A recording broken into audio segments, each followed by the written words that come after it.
and forms an image on the back surface, which is, as I said, like the film of a film camera, and that's called the retina.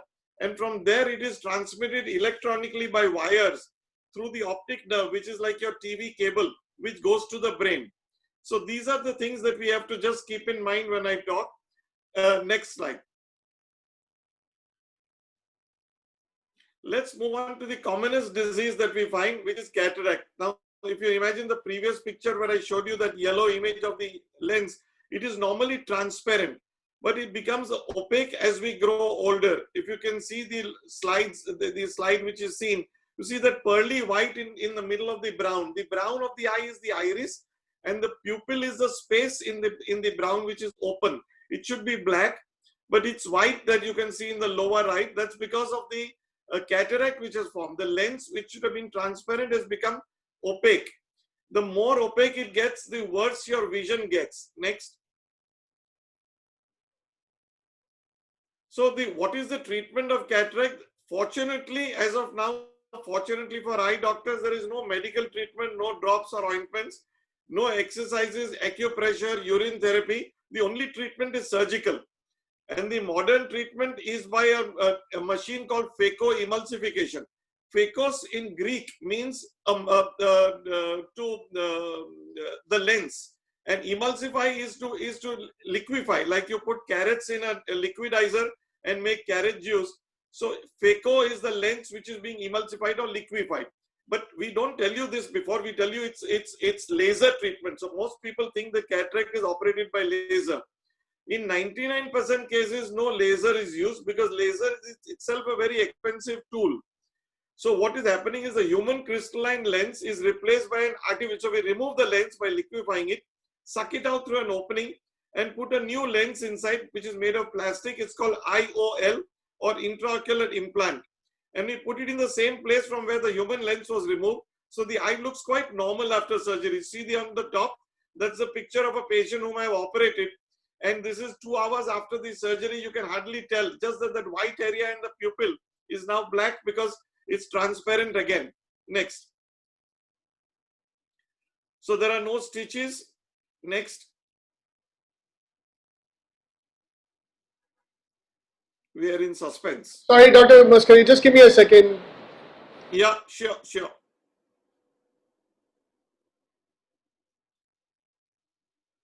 So as I said, no laser is used. That is, in 1% of the cases, there is a laser. But what happens if you're doing it with laser, laser only softens the lens. You're taken to a different room where a 2.5 crore machine is used to soften the lens. Then from there, you're moved to the actual operation theater where the lens, the softened lens, is removed by phacoemulsification. So if somebody actually does a laser, they're only increasing the cost, and the actual procedure to remove the lens is still by phacoemulsification. Are we able to move forward? Yeah. So when is a cataract ready for surgery? When should you have it done? There are 2 ways. One is to go to an unscrupulous ophthalmologist who finds that nobody has removed the crystalline lens before. So he tells you it is ready. And if you don't operate by today evening, by tomorrow it will burst. So that is one way of knowing when it is ready. And the other is to go to an honest, ethical Rotarian eye surgeon. There are a few like that in Bombay. When we tell you that when it prevents the patient from doing his or her daily routine. For example, the same density of cataract may require early surgery in Mukesh Ambani, who has to sign billion-dollar checks every day. But if it's a 90-year-old lady, Kokila Ben, who doesn't watch TV, is not fond of that, is only fond of reading the Bhagavad Gita in large print, I may tell her that you can come after 5 years for this surgery. So the same cataract may require early surgery in some and not so early surgery in others. So when it bothers you, when you find that you cannot do what you're used to doing, that is the time it is ready, not when an eye surgeon tells you we should get it done. Next. So what anesthesia is used? It can be done under what is called topical or eye drop anesthesia. If I do it that way, then I don't need to patch your eye after the surgery. So you can do what is called a walk-in, walk-out surgery. Usually I prefer to give a local injection anesthesia in which I have to give an eye patch for a few hours to a day. But then I don't need the patient's cooperation. I don't need to tell him, please look in the light. अरे क्या कर रहे हो? ऊपर light में देखो, बोला ना तो देखो फिर खराब हो जाएगा, हमको नहीं बोलना. So all that is not required if I give a little anesthesia. So in the old days, the surgery normally lasts for 15 to 45 minutes. Many people ask me, how long does it last? And I always ask them, do you have another appointment after that? How does it matter to you? So if you're a fast surgeon, it lasts 15 minutes. I take a lot of time because I check the phacoemulsification machine and I give a little anesthesia and things like that. So I take about half an hour to 45 minutes. But the process is the same. You can go home almost immediately. And there are very few restrictions after surgery. Head bath can be had after a week or so. No dark glasses are required. You can get back to the computer in a couple of days and so on. Next. Earlier, we used to have this old method of where the lens was dropped into the eye. That was called couching, which was in the days of Sushruta before Christ. And then we had this method where a large incision was made and a lot of stitches were taken. So people would not get operated in the hot season because the stitches would pakao or get infected. And the whole lens would be removed through that opening that you could see in the lower right. Next. So now, as I said, there are two types. There is a femto laser. What is called laser is laser assisted. So this is the machine, actual laser machine, which is making cuts in the cornea and softening the lens of the eye. Next. And then the patient, as I said, is taken into the operation room where a machine, if you imagine a ball pen going through a tiny opening, as you can see in the middle of the pictures there. And on the left side is the phacoemulsification machine. The surgeon is looking through a microscope and the machine is making the cataract into tiny bits which are sucked out through a suction which is attached to the machine. So you can see that the phaco tip is inside and it's sucking out all the material so that the bag of the lens, like an Amarsan's bag, is rendered empty. And in that bag, using another, like an injection syringe, a folded lens is pushed inside and it unfolds, as you can see in the lower right slide, and occupies the place where the cataract was. So this process is called phacoemulsification, and with IOL insertion, intraocular lens insertion. So it's not a very major procedure as it's made out to be. Next. But if we don't make it out to be a major procedure, how can we charge you in lakhs? So this is how most surgeries are done. There are two types of intraocular lens implants. Of course, almost everyone uses a foldable lens implant, as I showed you. So there are two types. One is called unifocal. So we correct you for distance, or we put in a multifocal where we correct you for distance and near. And there are first cousins of the multifocals called trifocals and EDOF, or extended depth of focus, IOLs, all types of cousins from the mother's and father's side of multifocal. But so either we correct you for distance or we correct you for both. And if you have a high cylindrical number and we correct you for that, it's called a toric lens which we have put. So we can put unifocal toric or multifocal toric as well. We earn that much more. Next. Now, after having put an expensive lens, a disappointed patient comes to me and says, "Doc, you charge me so much, I still need glasses after surgery. Why is that so?" That is because we use a machine to calculate the ideal power of the lens being put in. But the machine may not predict exactly how your eye will heal. So a small number may come, or you may have a pre-existing cylindrical number, which unless I put a toric lens, I cannot correct that. And even the small incision I made during the phaco surgery may induce a small number. And of course, if I put a unifocal lens, you will need glasses for one of the distances. Next. The other common thing is that I was seeing well, but now after 6 months, I feel that my vision has gone down. I'm seeing a little blurred. So that is because there is something called an after cataract or chari. That means in the bag which was there, the bag has turned a little opaque. The lens is doing very well. So if you see on the left side, the bag is turned a little opaque. You can see the cloudy material there in the bag. And then we use a small YAG laser machine called a YAG laser, which is a 5-minute process in the office itself. And we make a small hole in the center of that bag. So the light can go in very beautifully. And though the rest of the bag is opaque, the vision is restored in a 5-minute painless procedure, for which, of course, we charge again. Next. Moving on from cataract to contact lenses, There are new advances in contact lenses. Previously, we had only the hard and the semi-soft. Now you've got the soft lenses and toric lenses, and you've got something for children as well. Children, we normally never gave contact lenses, but now for children who don't want to wear glasses, at night you can make them wear contact lenses, and during the day their vision is perfect, and the number comes back only in the evening. It's called a process called orthokeratology. And you also have multifocal contact lenses for the elderly, for our Rotarian population. My wife wears multifocal contact lenses for distance and for near. And for teenagers, you have specialty contact lenses which are quite funky for fashion. Next slide. So these are some of the lenses that you see, contact lenses in movies and in horror movies and things like that. So you can get quite funky ones, and you can get bifocal or multifocals. And you get very large lenses also, which are for very dry eye patients. You see the picture on the right side, lower right, where the size of a scleral lens, which sits on the white portion of the eye, doesn't touch the cornea, as compared to the normal lens. It's 3 times the size. Next. Moving on to laser removal of eye numbers, which is called LASIK. Remember, the patient has to be above 18 years. If it's below 18, you can do orthokeratology if they don't want to wear glasses. The number should have been stable for the last 1 year, and you can remove up to -10. You cannot remove too much of a number, but up to -10 in most cases you can remove. You can remove plus numbers, cylindrical numbers as well. So this is the LASIK machine on the right side. What we do is we simply imagine a Pepsi or a Coca-Cola tin, and you open the tin. So you open a flap of the cornea is open, not the whole cornea, with a machine, and then the laser light is shown, as you can see, that blue light, and it removes some of the corneal material, so it thins out the cornea and changes the number. Next. It's therefore also called flap and zap. Takes only 10 minutes, no injections, no patch, it's painless. Both eyes are therefore done at the same sitting. The treatment, you have to just rest at home for 1 day, and eye drops to be used for about 15 days in most cases, and the patient can resume activities within a day. So it's much simpler even than cataract. So this is what you see in the picture there, the cornea having been lifted off, the laser applied, and the cornea is put back, and it sticks into place without any Fevicol.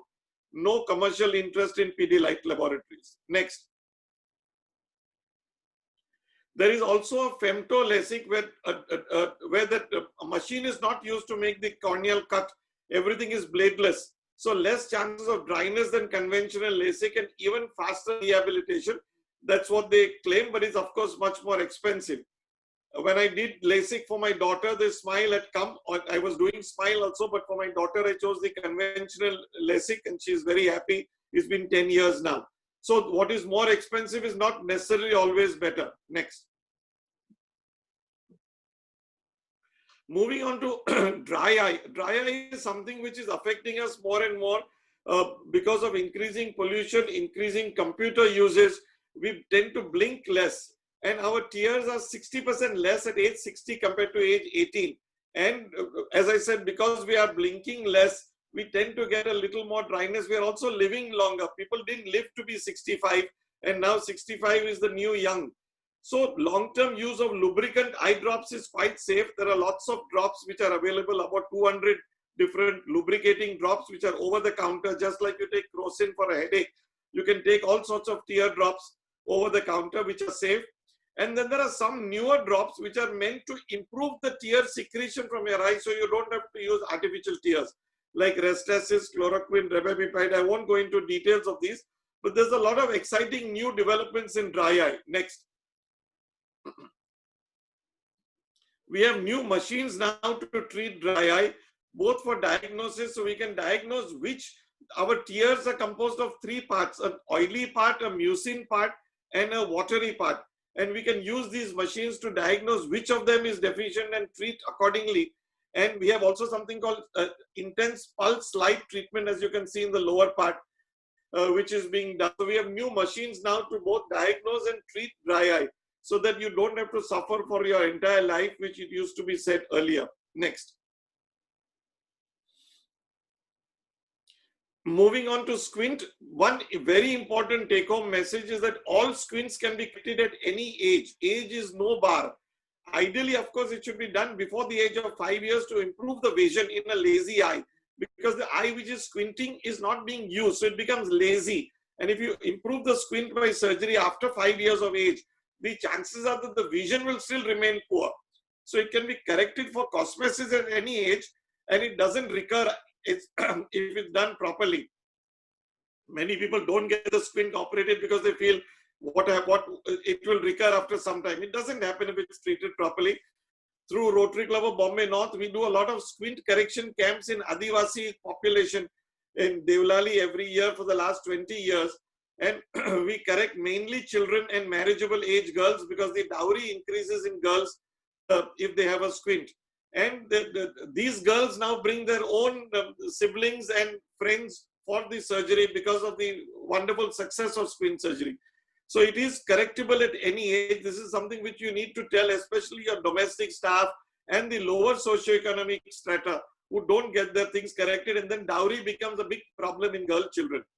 Recent advances, we use adjustable sutures, and sometimes we use Botox in paralytic squints. Next.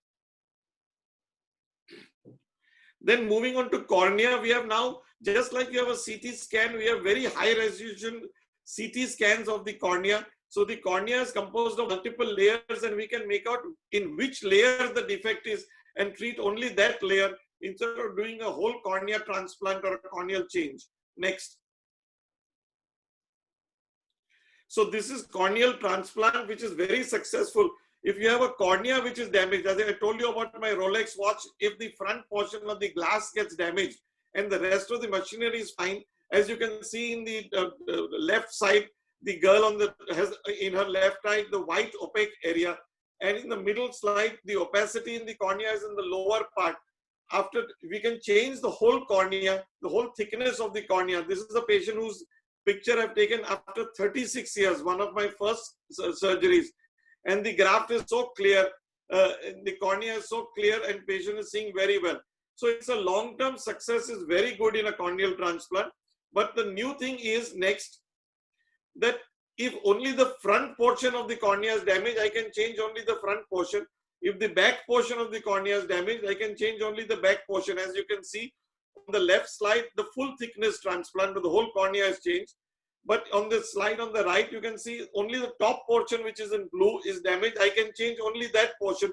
So one corneal transplant which is given can be used for 2 patients. Next.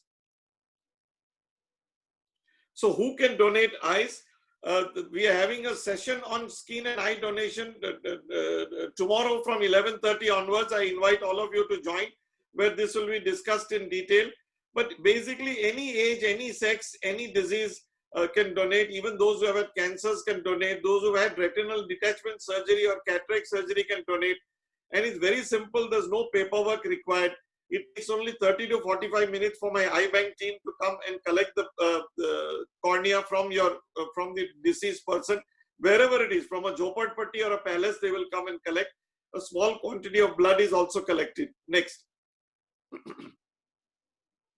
So is there a need? Yes, there is a whole waiting list of almost 10 lakh patients. A million patients are waiting, and we get only about 50,000 eye donations every year.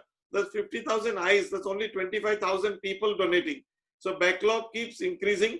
So I request everyone to have a heart. Why bury or why cremate before an eye donation? Bury or cremate after that. Next. There are some patients in whom the corneal graft will not help, especially because they need good quality tears for a corneal graft. Or if they have very severe chemical burns or severe dry eye, then a corneal graft will not help. So this is the thing which Guillemot found difficult to pronounce. We do what is artificial cornea or a keratoprosthesis. Since artificial cornea doesn't sound so impressive and I can't charge so much, we call it keratoprosthesis. Kerato is cornea, prosthesis is artificial. Just like we know the Jaipur foot is a prosthetic limb. So we put an artificial cornea. The lady on the left side has got a Pintucci keratoprosthesis. It's an Italian design. And on the right side is the Boston keratoprosthesis. I am the only one in the world who does both of these designs. They're used for different indications. Next.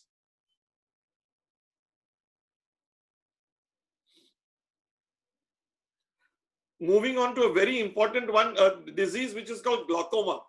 All Rotary Club members above the age of 40 years should get themselves checked by an eye doctor at least once a year. And those with a family history, those with diabetes are at greater risk. What happens in glaucoma? When the pressure in the eye rises, we lose the peripheral field of vision in glaucoma. So you see the boy in the middle slide. So if you got glaucoma, the periphery, the background, the whole field is not seen. You're only seeing the boy and the football. And then as your field of vision becomes smaller, as you see in the right picture, you can only see that building. You can't see the sky and the whole ground and all that. So it looks as if you're looking through a tube. And finally, even that goes away. If we detect the glaucoma in time, we can prevent this constriction of the visual field and maintain vision. Once we detect the glaucoma, glaucoma is a one-way street. What is lost doesn't come back. So we need to detect it very early, and with very good eye drops and surgery if required, we can't improve the field, but we can at least maintain the vision for life. Next. So what is new in glaucoma? We have better machines to measure the pressure. We have computerized field analyzers to diagnose how much of the field is lost. You can see in the top part, the blackened area is the lost area of field. And we have other sensitive tests to detect early glaucoma. We have much better eye drops to lower the eye pressure. And we have more effective surgeries. We even put valves into the eye so that the fluid of the eye continuously drains out. Next. Diabetes, a big bugbear. If you have diabetes or there's a family history, you must see a doctor once a year, eye doctor, because the longer the duration of diabetes, the more chances of retina being affected. Of course, the worse the control, the more the chances of retinal affection. So those with retinal changes may be called oftener by the eye surgeon, but you must see the doctor at least once a year. Besides retina problems, diabetes also causes early cataract, and there are more chances of glaucoma and dry eye also. So visit once a year at least to the eye doctor. The picture on the top is the eye, which we can actually, the retina we can see, the retina we can see with instruments very clearly, and we can detect early changes and treat them with either medicines or injections or lasers. Next. So these are the early changes of diabetes. That yellow in the center is the nerve of the eye, which is normal. And those are the blood vessels of the eye which start leaking. Cholesterol and blood is leaked out. You see the middle picture, those red spots are the blood which has leaked out from the blood vessels. And the yellow spots in the eye are the cholesterol which has leaked out. So then if we can do laser, if we find such a thing, those yellow fluent spots are the laser marks which have been done to prevent further leakage, and the eye can be saved. And that's the picture of a doctor doing laser at a machine slit lamp, making the patient sit. We can make the patient sit or lie down. So early changes can be halted with laser. Next. Then we have newer tools like fluorescein angiography to take pictures of the retina and see which blood vessels are leaking. And we have, just like if we had a CT scan of the cornea, we have a CT scan of the retina also called OCT, where in color tells you how much fluid is collected in the retina, where it is there, so that we can remove that fluid from the area where it is leaked. Next. And if left untreated, the bleeding may occur in the jelly in front of the retina, and that is called vitreous hemorrhage. And then that fluid, that blood which is there contracts and becomes rope-like and pulls on the retina, causing a retinal detachment. All these require very extensive surgery, and the later we do it, the less the chances of success. Next. There is another problem. As we grow older, our retina starts aging as much as our white hair occurs, and we get a condition called age-related macular degeneration. Earlier it was called senile macular degeneration, but we don't like to be called senile. So because more people are living longer, we call it age-related. There are two types. It occurs in the center of the retina. So if you can see the picture there, in the center, you get cholesterol deposits, and sometimes you can get fluid and blood collected over there. If you get fluid and blood, it's called a wet type of macular degeneration. And if you can just get some cholesterol deposits, it's a dry type. For the dry type, there is no specific treatment. So the pharma companies make what is called antioxidant pills, which are anti-aging pills. If you take one a day, according to the pharma company, you live to be 300 years of age and will get no aging diseases. the wet type can be treated with laser or with intravitreal injections. Certain injections are given which need to be repeated and they're expensive. As you can see in the lower slide, lower part, there is some blood collected in the center over there, that red area. So that's a wet macular degeneration. You will require some injections in the eye. It may or may not work, but they're expensive. Next. So these are the intravitreal injections which are being given, as you can see. So you can see the fluid collection in the green picture on the upper part before the injection. It has settled well after the injection. So it can work very well. Sometimes, usually we give it in a course of 3 injections at monthly intervals and repeat as required. Only eye drop anesthesia is done and we review the improvement with OCT. My mother had about 9 injections in her eye for a wet macular degeneration. Unfortunately, she went blind 2 years before she passed away. So it's not that though it's expensive, it's not that it will work for everybody. We should realize that there is no magic in medicine. Next. Then moving on to cosmetics, as we grow older, if we want to look younger, there are methods. We can do surgery called plastic surgery called blepharoplasty to remove all the wrinkles around the eyes. Then for crow's feet, like you can see in the lady on the right side, where you got those wrinkles at the corners of the eyes, we can give Botox injections and make the wrinkles disappear. And there is a hollowing under the lids. We can inject fat under the lids. We can inject fillers as well. So there is Botox injections, there are fillers available, and there is surgery to improve the cosmesis. Not that everyone needs it. It's only if you want it, or if you feel that you need it, only then. Don't let the doctor push you into doing cosmetic surgery unnecessarily, because these are expensive procedures. And in the case of Botox, you have to repeat the injection every 3 to 4 months. In the case of fillers or fat injections, you have to repeat it once a year. Next. Having told you all about recent advances, unfortunately, there are no recent advances in the treatment of floaters and cobwebs. Many of us, as we grow older, we see a few floating particles in our eye now and then. If the doctor has examined you and said that your eyes are normal, you have to live with these floaters and cobwebs. We are all used to it. Most of us are married and have been living with our spouses, which causes greater problems than these tiny floaters. So we can easily survive with them. Then optic atrophy, if the nerve of the eye is finally died for whatever reason, you can't restore that. Conjunctivitis, a simple thing like conjunctivitis from my father's time 50 years ago, new antibiotics have come, but most of the time it is viral and it takes 4 to 6 days for conjunctivitis to disappear with or without treatment. Just like for a common cold, there is no treatment. And for a condition called night blindness, which is an inherited condition, there is no real treatment for this still. So just because we made significant progress in everything, there are certain things which we have not made any progress, which I thought I should also share with you. Next. To summarize, ophthalmology has made huge advances in recent years with better diagnostic gadgets, excellent operating microscopes, new machines such as lasers and phaco, very fine suture materials, better eye banking, improved results in corneal transplant, and new medicines for dry eye, glaucoma, and retinal degeneration, and safer cosmetic procedures. This is what I explained in my talks. Next. I'll be happy to answer any questions. I thank you for your attention. I apologize if I've hurt anybody, mostly fellow eye surgeons who've hopefully not been listening to me. And I hope I've not given you information overload. Thank you so much.